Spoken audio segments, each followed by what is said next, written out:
Alright, it's turned 44, and I am under siege once again. I am under siege by Shinuyama. So Shinuyama has brought an army of about 140 units here. Their Daibakemono do have quite a bit of siege strength, so they are busting down my walls pretty quickly. They brought 4 Ubas, and one of those Ubas is geared to cast Howl, which, to be honest, I've been surprised they haven't really been deploying against me yet, because Howl is pretty decent. Howl is pretty solid, especially in situations like this. Now, unfortunately for them, they've left it long enough that I'm about to develop the countermeasure. I am about to cast, or research rather, I'm about to hit Rigor Mortis. So, at that point, Howl becomes a lot less scary because I can drop Rigor Mortis, and then the wolves will slowly go to sleep as they attempt to nibble on my ethereal mages, which will be pretty neat. Plus, my skeletons back there can hold them off long enough, and eventually you literally build up a shield of sleeping wolves through which nothing can pass. However, just to be on the extra safe side, I am suiciding Itimu and Alalar here into the besieging army in order to persuade them to spend gems. Now, if we look at my messages, I actually got Mound Kings. This event, this isn't just a regular Mound King spawn. This spawns these events spawn mounted Mound Kings with units. So they spawn Mound Kings with Long Dead Horsemen and Skeletons. I've given Alalar all the other units here. Like I said, I'm just kind of suiciding them in. The goal is not to inflict damage, but rather for the Mound Kings and Itimu to draw fire from the mages and potentially a casting of Howl, as I said. And then, hopefully, the survivors, some of them will retreat into Omiya. Particularly, it would be nice if the Nightmares retreated into Omiya. And, of course, the Mound King himself. And Itimu, I don't care about. The Shades could also potentially retreat into, not Omiya, into Ermor, the fort itself. So that's the plan there. They haven't quite broken down my gate, so I have one more turn. I'm spending some more time summoning some more lictors with my death gems. And next turn I'll have plenty of death gems with which to cast spells and such. Unfortunately, I can't reanimate with my priests while I'm stuck in my fort. I think I should be able to, although that would make Ermor even more bullshit if they could do literally everything inside their forts with no penalty. So I can see why they don't allow that. Down here, the Enkidu have retaken their fortress. Looks like Agartha's army has marched away somewhere through Urukin territory. And of course, Ulm is here with their great big army, marching to end the Ermorian menace once and for all, but I held them off for a good long time, so I'm okay with this. I'm basically okay with this. Managed to wipe out pretty much all the population in this whole region, including a lot of it in Rame, although not nearly all, but I think about half in Rame. And Rid is down to about 500. I think Fogik may still have quite a bit of population since they built that temple there. But, you know, I depopulated a little chunk of the map. It's only unfortunate that I was never able to push further. I wish, my one wish was that I could have spread my destruction in a larger area. So, I'm going to see if I can break these two armies. And if I can't, I mean, I'm just going to fight as long as I can. I'm making Ermor as much of a nightmare as possible to deal with. So we're gonna strip them out of gems, and then I may sally with the incredible Mr. Bones. Now, of course, losing Mr. Bones will lose my bless if he dies, but Ermor doesn't struggle much to summon pretenders back because they have so many priests around, so many priest levels. Like right now, that's 3, 6, 9, 11, 14, 15. Right now I have 15 priest levels, and I have not been summoning many priests, and I've lost a lot of them. So I could get the incredible Mr. Bones back if he dies, but on top of that, assuming he walks out and just casts Earthquake, he's kind of unlikely to die. He has so many hit points and such high protection, as well as the Slash and Pierce resist, that it's very unlikely that anything can actually kill him. Except for, like, potentially Frozen Heart Spam could do it, but his magic resistance is pretty good as well. Now, in order to really make his magic resistance stupid, I would have to research Thaumaturgy level 3, which I'm kind of working towards. Might as well, because I'm going to have more than 50 research points left over when I hit enchantment level 6. After that, assuming I live long enough, I'll try to go down Alteration to get Darkness. I mean, might as well, right? I doubt that will become relevant, but might as well give it a shot. So, that is turn 44. I know these turns are really short because there's just not much to do. At this point, we're just seeing how much of a nuisance we can be, really. So I'll see y'all in turn 45. Alright, turn 45. As we can see here, we've hit our enchantment goal, and we've also researched Thaumaturgy level 2, so fantastic. The Lady of the Hunt here has cast Gale Gate, which is actually a really high level spell. Of course, so is Earthblood Deepwell. I mean, it is getting to that point in the game, like turn 45. This is actually quite late in the game. We've now entered what I would call the late game phase. So it's actually fascinating that I'm still alive in my even in my reduced circumstances. The last time I played a game with Ermor was long dead by this time. We revived some lictors. In Omia, we got another mound game, which is great. Ermor has, of course, been breached. We did attack the Shinoyaman army in Ermor with Itimu and his troops here.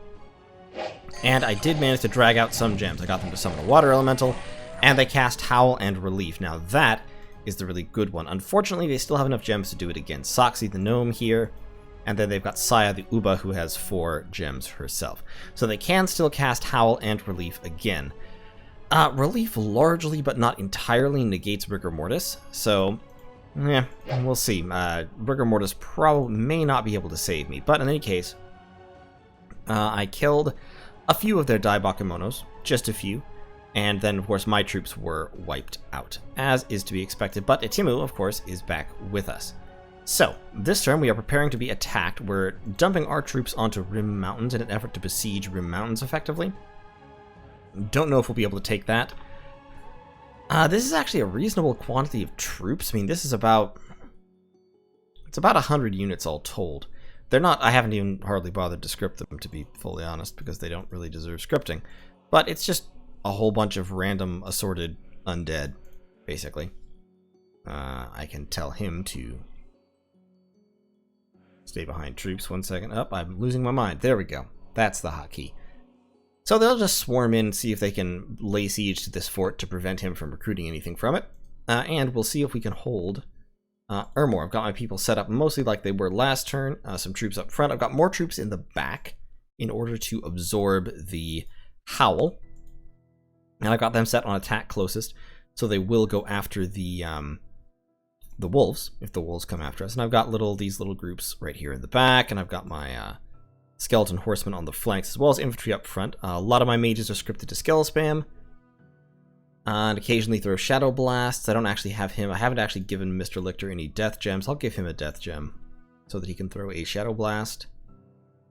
Pretty much everybody else is scripted to mainly skill spam. We'll give Flesh Feaster a death gem so he can throw a shadow blast, and then my big death mages, of course, have several death gems each.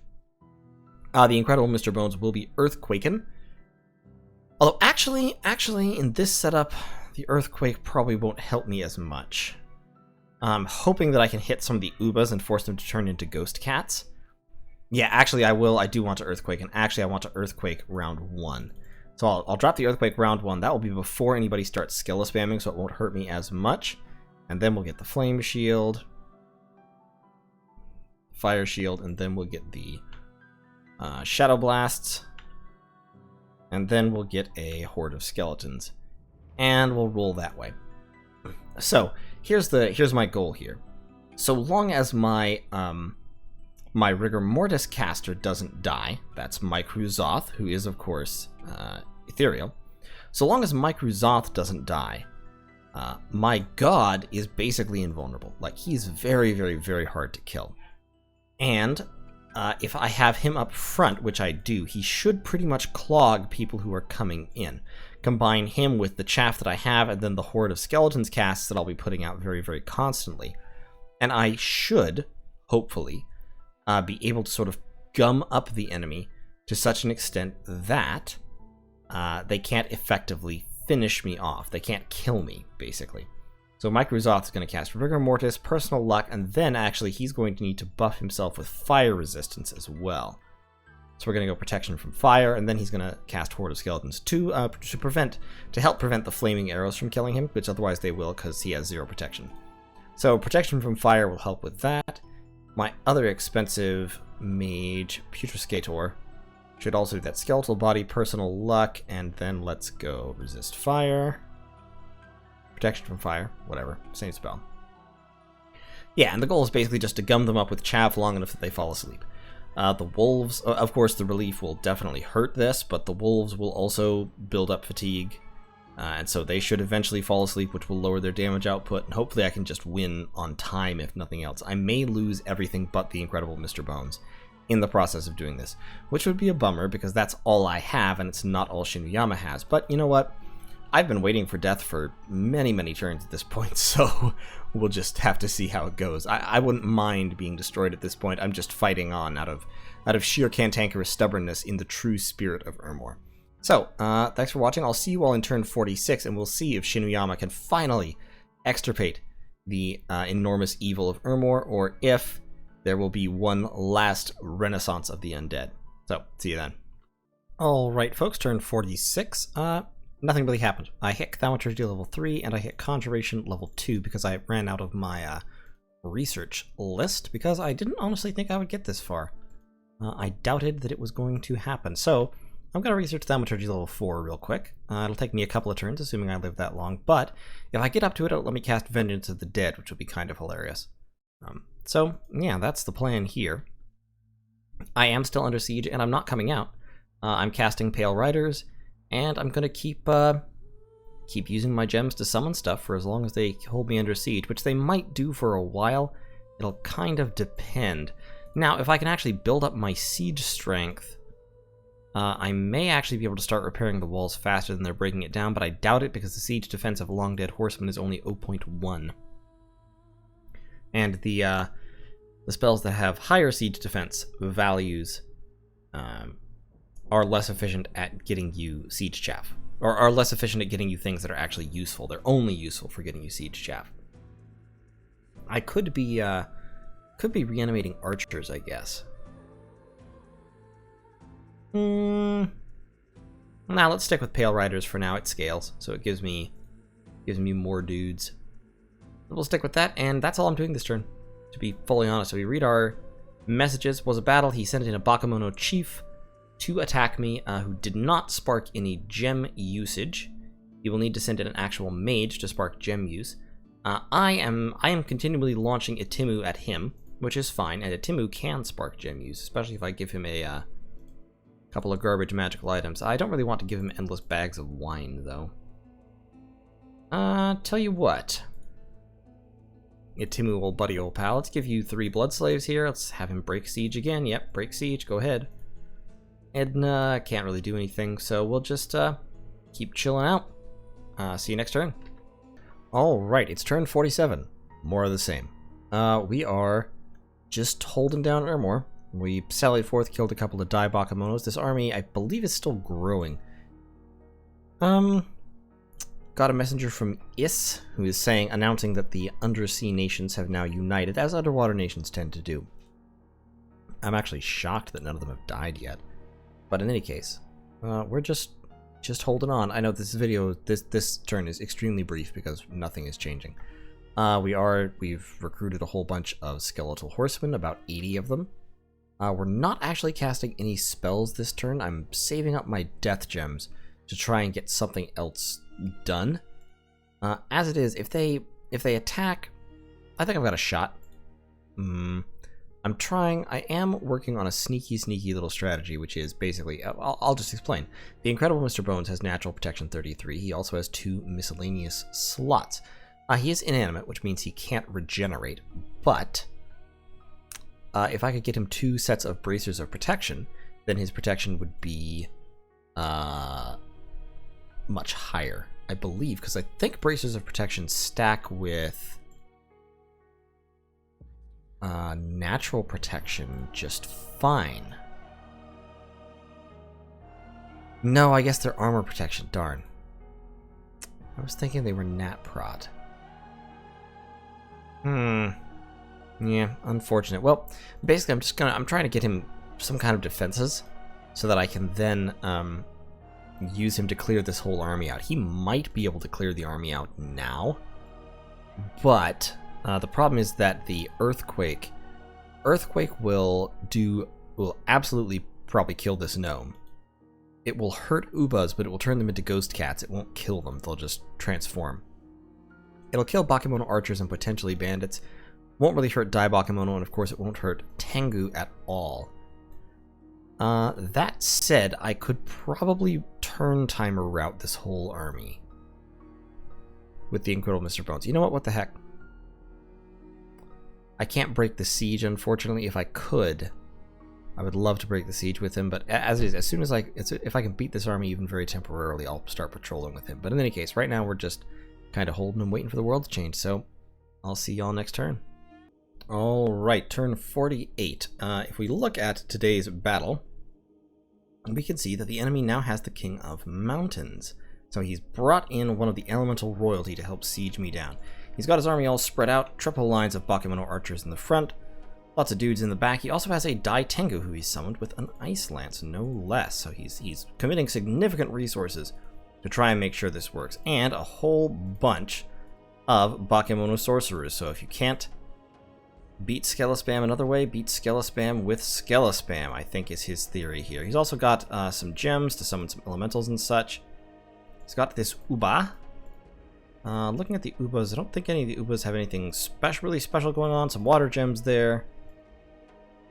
He has gem use turned off right now, wisely. And he has a Shura, one of the Shuras he's been wandering around with. And so up front, we've got Origines, the King of the Mountains. He's got a Horror Helmet, which won't help him. He has a Lodestone Amulet, which will help him. And a Rhyme Hauberk, which will also help him against the cold aura of the Lictors. However, it doesn't really change much. I mean, he's got the Breath of Winter effect, but that doesn't hurt me at all. He has Ice Protection. He has Cold Resist +5. He already had 10, so doesn't really matter all that much.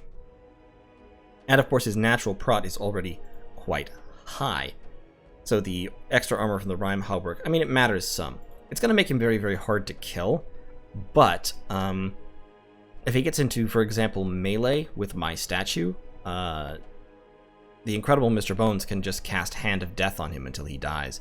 And with only 5% regeneration, it's not gonna go well for him. So, as you can see here, they didn't actually use any gems. They fired a whole lot of arrows at Itimu, who is up to 64 hit points, despite his never healing wound. And they just basically charged at him with all of their Tengu and such, and cast a whole bunch of buff spells, and they summoned really a lot of skeletons, which I kind of expected them to be doing with all those Bakemono sorcerers.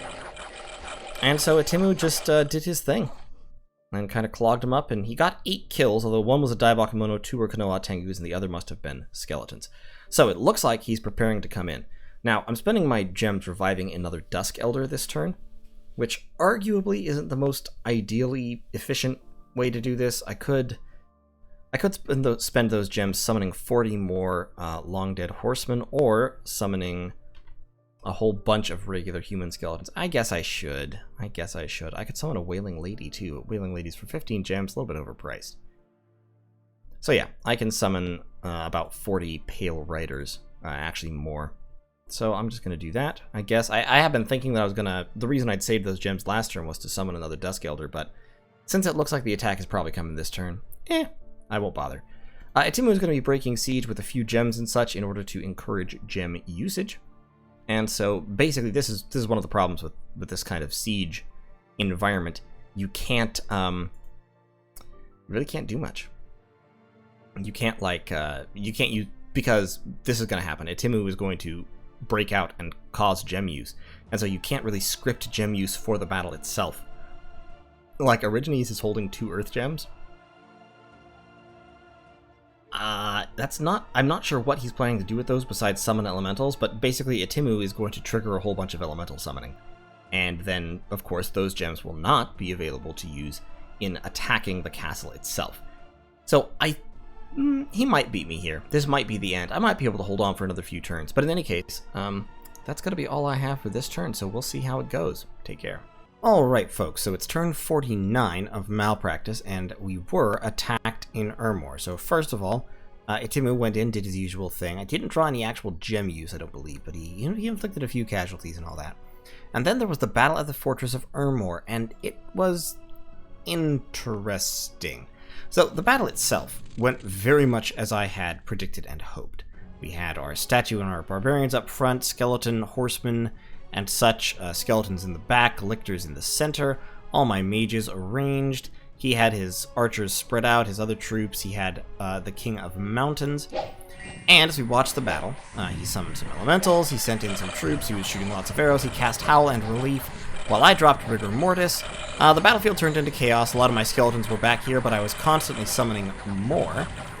So it turned into a huge cluster right up here by the gate, which was exactly what I was hoping for. Now, due to the relief that's going on, his troops are not fatiguing very quickly at all, but it does help fatigue his mages so that they don't cast quite as often.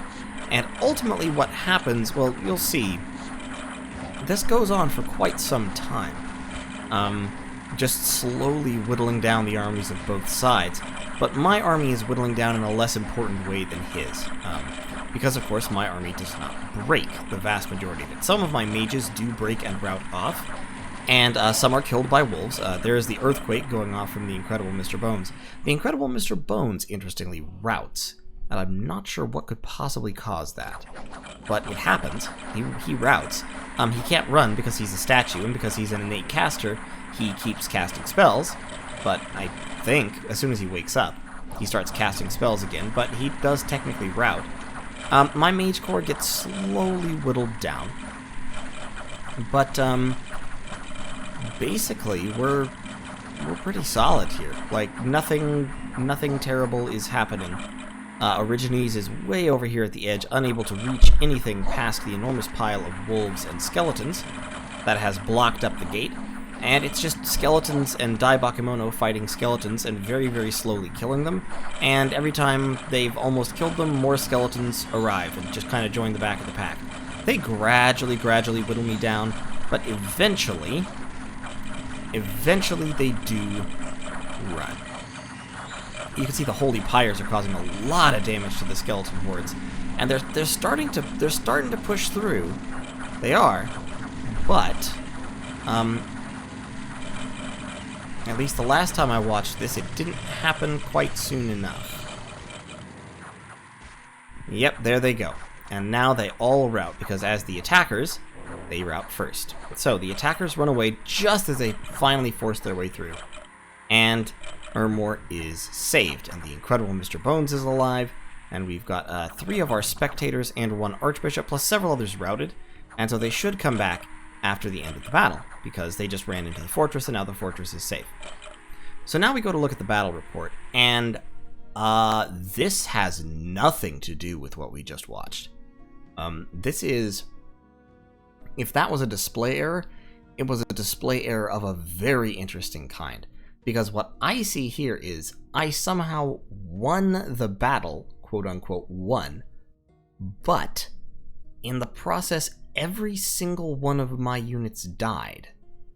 And less than half of theirs died, but that included Origines, who, in the battle that I saw, was nowhere near the fighting, and it included 3 Ubas, who in the battle I saw were nowhere near the fighting. And their 2 Bakemono generals got 337 kills, which is actually vaguely believable since they were spamming Holy Pyre. Anyway, I don't know what to say about this. This seems to me like a very serious bug. Like, okay, the battle I watched, that was exactly how I expected a battle of this kind to go. The question was always whether they were going to be able to grind their way through my huge pile of skeletons fast enough, and then they were going to have to get through my Statue of War, and it was just going to be pretty much impossible for them to push through. And I had deliberately set things up so that that would happen. It looks like in the computer run version of the battle that I don't actually get to see, they managed that, and then something routed them. Like, maybe the game, like... Actually, I'll tell you what it looks like to me. It looks to me like, well, no, it doesn't even, I don't know what could explain this. Like, one thought is that, well, they didn't cast, actually, I'll tell you what could explain this. If they never cast Relief, then it could be that they, the wolves they summoned with Howl got knocked out by the rigor mortis, but never technically died before we hit the hard end of the battle and all of my units still on the battlefield were destroyed. I suppose that's possible. But it's fascinating that that would have happened that way. And it's also fascinating that the battle replay shows nothing of the kind. It might, I guess it might be that in the computer analysis, Itimu drew the nature gems that they were using to cast relief or something. I don't know. But in any case, yeah, that happened. So I now have nothing left except for Itimu. Itimu is alone here in Ermor. And you know what? You know what? That's fine. This is an appropriate end to the saga of Ermor. Just Itimu alone in the Citadel of the Dead, with no one left. Everyone just the bones of the many, many souls who have been destroyed, trying to take down the evil empire of Ermor. So I guess this is where we'll conclude. Itimu will stand his lonely watch for as long as he can in the city. He will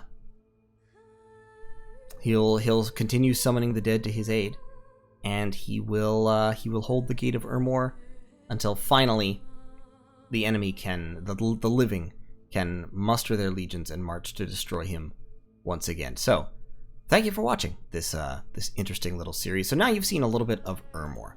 Now, obviously, this was not an ideally played Ermor. This was an Ermor that made mistakes because I'm not very familiar with Ermor in Dominions 5. But this kind of gives you an idea of how Ermor goes. One thing that I could definitely have done, and one thing that was mentioned in the comments, which is definitely true, is I should have focused more on building forts early on. I lost a number of temples to basically counter raids, and I shouldn't have done that. I should have just gone fort, fort, fort. I should have built up forts as rapidly as I could and had 3 or 4 forts by the end of the first year or so, and then I could have used the extra money to put temples in those forts as you go along. The forts build up your free spawn a lot more than temples do, and so that would have been a better call. Plus, of course, they are hard points that you can use to defend very effectively. I also, of course, should have been recruiting independent priests, so I should have popped the temple down, one temple down early, like this one up in Rim Mountains, and just been pumping out independent priests from that temple as much as I could. But, you live and you learn, or as in the case of Ermor, you die and then you never change ever again. But so in any case, that will be the end. This is the final. I'm not even gonna. Itimu is just going to sit here, researching in his tower, waiting for the next assault. This is the end of Ermor. The Ashen Empire is destroyed down to its last and greatest servant, and the King of Old will make his final stand in the castles of the ancient city, and finally meet his final death at some turn to come. So, thank you for watching, and I will see you in the next series. If you like what you've seen, if you liked this series, leave a like on the video. It helps YouTube figure out which of my videos to show to more people, which is always neat. If you enjoy what I do, consider checking out the Patreon and throwing some cash my way if you feel like it. But whether you do or not, doesn't make much never mind to me, and I will see you in the next series. Take care.